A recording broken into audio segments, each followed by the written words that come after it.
নমস্কার সকলকে, কাকুলি দেবনাথ ডেইলি ব্লগে আপনাদের সকলকে স্বাগত জানাই।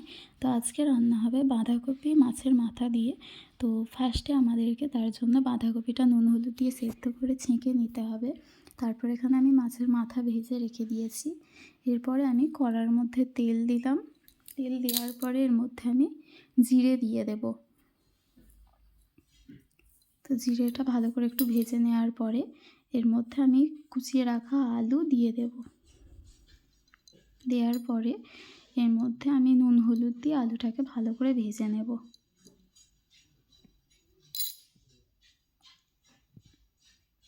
দিয়ে দিলাম। একটু ভাজা হয়ে যাওয়ার পরেই এর মধ্যে টমেটো এবং কাঁচা লঙ্কা আদা বাটা দিয়ে দিতে হবে।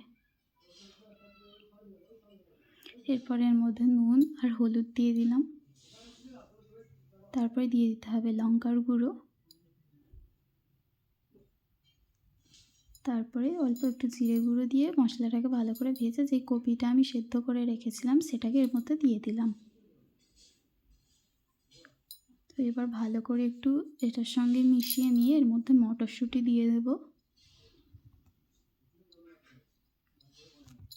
তো এবার একটু নেড়ে ছেড়ে এর মধ্যে আমি জল দিয়ে দিলাম।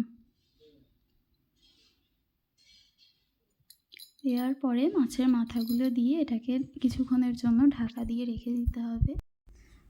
তো এটা প্রায় হয়েই এসছে। এবার এটাকে আমি একটু নেড়ে ছেড়ে নেব। নেওয়ার পরে এর মধ্যে অল্প একটু চিনি দিয়ে দেব। মাছের মাথাটাকে ভালো করে মিশিয়ে নিলাম এর মধ্যে। এবার চিনি দিয়ে দিলাম। তারপর এর মধ্যে অল্প একটু গরম মশলার গুঁড়ো দিয়ে দিলাম। তারপরে নেড়ে ছেড়ে এটা রেডি হয়ে গেছে। তো কেমন লাগলো অবশ্যই কমেন্ট করে জানাবেন। ভিডিওটি ভালো লাগলে চ্যানেলটিকে সাবস্ক্রাইব করে দেবেন। টাটা।